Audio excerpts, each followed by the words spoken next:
Chocolate লাভারদের জন্য আসলেই এটা একটা ড্রিম কেক।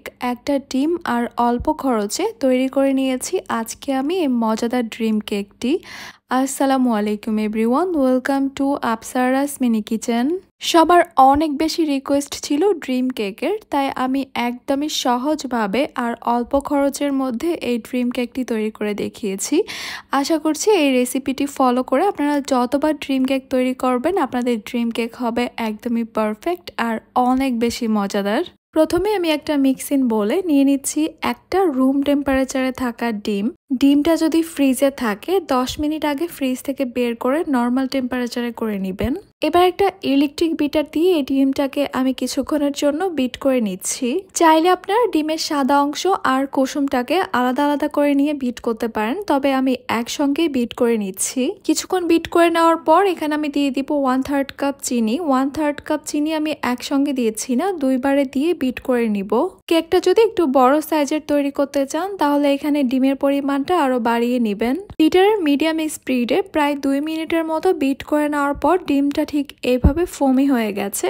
আর কেক তৈরি করার জন্য কিন্তু আমাদের এইভাবে ফোমি করে নিতে হবে ডিমটাকে। এবার এখানে শুকনো উপকরণগুলো মেশাবো, আর শুকনো উপকরণগুলোকে ছেঁকে নেওয়ার জন্য আমি একটা ছাঁকনি নিয়েছি। এরপর এখানে দিয়ে দিব 1/3 কাপ ময়দা, 2 টেবিল চামচ দিয়ে দিচ্ছি কোকো পাউডার, লবণ দিয়ে দিচ্ছি খুবই সামান্য 1 চিমটির মতো, বেকিং পাউডার দিয়ে দিচ্ছি 1/4 টিস্পুন অথবা চাইলে বেকিং সোডা দিতে পারেন। এবারে শুকনো উপকরণগুলোকে খুব ভালোভাবে ছেঁকে নিতে হবে, আর এই ছেঁকে নেওয়াটা কিন্তু অনেক বেশি জরুরি। এবার একটা হ্যান্ড উইস্ক দিয়ে ডিমের ফোমের সঙ্গে শুকনো উপকরণগুলোকে খুবই আলতো হাতে মিশিয়ে নিব।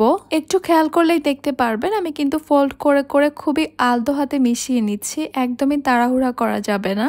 খুব বেশি তাড়াহুড়া করে মিশাতে গেলে কিন্তু ডিমের যে ফোমটা সেটা নষ্ট হয়ে যাবে, কেকটা স্পঞ্জি হবে না। ফ্লেভারের জন্য এখানে দিয়ে দিচ্ছি 1/2 চা চামচ চকলেট এসেন্স। আপনারা চাইলে কিন্তু এখানে ভ্যানিলা এসেন্সও দিতে পারবেন। আরও একবার সবকিছুকে আলতো হাতে মিশিয়ে নিলেই কিন্তু তৈরি হয়ে যাবে আমাদের কেকের ব্যাটার। যে মোল্ডের মধ্যে আমি কেকটা বানাবো সেই মোল্ডটার মধ্যে আমি সামান্য তেল ব্রাশ করে নিচ্ছি। এরপর আমি কেকের ব্যাটারটা এখানে দিয়ে দিব। একটা কাঠি দিয়ে ব্যাটারটাকে মোল্ডের চারপাশে ছড়িয়ে দিচ্ছি, এতে করে কেকের মধ্যে বড় কোনো ছিদ্র তৈরি হবে না। হালকা হাতে 2-1 বার ট্যাপ করে নিচ্ছি, এতে করে কোনো এয়ার বাবলসও থাকবে না। আজকের এই কেকটা তৈরি করব আমি চুলায় একটা প্যান বসিয়ে দিয়েছি, এর উপরে দিয়েছি একটা স্ট্যান্ডের উপরে আমি কেকের মোল্ডটা রেখে দিয়েছি। এরপর একটা ঢাকনা দিয়ে ঢেকে দিয়েছি। ঢাকনার মধ্যে যদি কোনো ছিদ্র থাকে সেটাকে একটা লবঙ্গ বা টিস্যু পেপার দিয়ে বন্ধ করে দিতে হবে।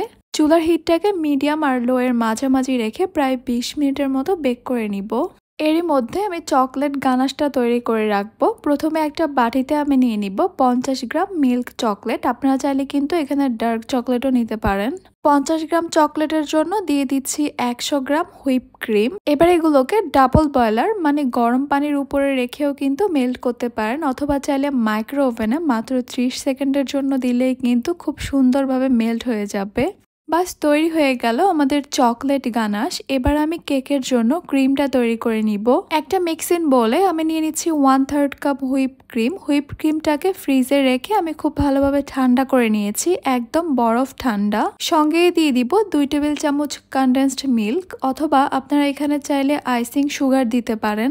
এবার এই ক্রিমটাকে আমি 1 মিনিটের মতো বিট করে নিব। আপনারা কিন্তু চাইলে এখানে হ্যান্ড উইস্কের সাহায্যেও এই ক্রিমটাকে বিট করতে পারবেন, কারণ এই ক্রিমটা নর্মাল কেক ক্রিমের মতো হবে না, এই ক্রিমটা একটু নরম ক্রিম হবে।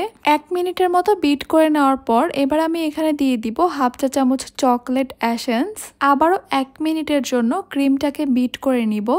এরপর ক্রিমটাকে আমি একটু দেখিয়ে দিচ্ছি ক্রিমটা ঠিক কিরকম হয়েছে। এই ক্রিমটা স্প্যাচুলা থেকে খুব সহজেই পড়ে যাচ্ছে, তার মানে ড্রিম কেকের জন্য একদম পারফেক্ট ভাবে ক্রিমটা তৈরি করা হয়ে গেছে। এরই মধ্যে আমাদের কেকটা কিন্তু হয়ে গেছে। কেকটাকে আমি একটু চেক করে নিচ্ছি একটা কাঠির সাহায্যে। কাঠিটা যদি একদমই ক্লিন আসে তাহলে বুঝতে হবে কেকটা হয়ে গেছে। এবারে কেকটাকে আমি চুলা থেকে নামিয়ে নিচ্ছি। কেকটা গরম থাকা অবস্থায় আমি কেকটাকে ভিজিয়ে নিব সুগার সিরাপ দিয়ে। 1/2 কাপ পানির সঙ্গে 1 টেবিল চামচ চিনি দিয়ে খুব ভালোভাবে মিক্স করে আমি এই সুগার সিরাপটা তৈরি করেছি।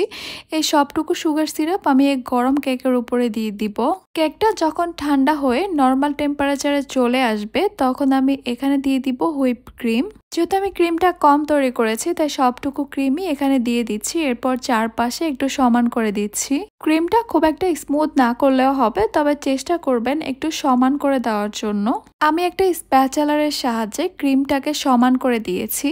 এরপর এর উপরে আমি দিয়ে দিব তৈরি করে রাখা চকলেট গানাশ। যতটুকু গানাশ তৈরি করেছিলাম সবটুকু গানাশ এখানে দিয়ে দিয়েছি, কারণ আমি কম করেই তৈরি করেছিলাম। গানাশটাকে মোল্ডের চারপাশে ভালোভাবে ছড়িয়ে দিতে হবে। এরপর এই মোল্ডটাকে আমি নর্মাল ফ্রিজে রেখে দিব 20 মিনিটের জন্য। 20 মিনিটের মধ্যেই কিন্তু আমাদের এই গানাশটা খুব ভালোভাবে সেট হয়ে যাবে। এবার তৈরি করব ড্রিম কেকের সর্বশেষ লেয়ারের জন্য গানাশ। এখানে নিচ্ছি আমি 100 গ্রাম মিল্ক চকলেট। আপনারা কিন্তু চাইলে ডার্ক চকলেটও নিতে পারেন, তবে ড্রিম কেকের মধ্যে মিল্ক চকলেটই দেওয়া হয়। এই গানাশটা তৈরি করার জন্য এখানে কোনো রকমের হুইপ ক্রিম দেওয়া যাবে না। এখানে দিচ্ছি আমি 1 টেবিল চামচ বাটার। আবারও ডাবল বয়লার মানে গরম পানির মধ্যে রেখে অথবা মাইক্রো ওভেনে 30 সেকেন্ডের জন্য দিলেই কিন্তু খুব সুন্দরভাবে চকলেটগুলো মেল্ট হয়ে যাবে। তৈরি হয়ে গেছে আমাদের চকলেট গানাশটা। এবার আমি এই কেকের মোল্ডটাকে ফ্রিজ থেকে বের করে এনেছি। প্রথমে যে গানাশটা ছিল সেটা কিন্তু খুব সুন্দরভাবে সেট হয়ে গেছে। এবার উপরে আমি লাস্ট বারের মতো চকলেট গানাশ দিয়ে দিব। যতটুকু গানাশ তৈরি করেছিলাম সবটুকু গানাশ কিন্তু এখানে দিয়ে দিব। আর গানাশ কিন্তু ঠান্ডা করা যাবে না, ঠান্ডা হয়ে গেলে জমে যাবে, তাই গরম থাকা অবস্থায় দিতে হবে। কোনো অংশ ফাঁকা থাকলে মোল্ডটাকে একটু ঘুরিয়ে গানাশ দিয়ে কভার করে দিতে হবে। কেকটা যেহেতু ঠান্ডা, এই গানাশটা দেওয়ার কিছুক্ষণের মধ্যেই কিন্তু উপর থেকে সেট হয়ে আসবে। এরপর উপরে আমি ছড়িয়ে দিব কোকো পাউডার। খুব বেশি পরিমাণে কোকো পাউডার দেওয়া যাবে না, তাহলে কিন্তু তিতা লাগবে উপরে।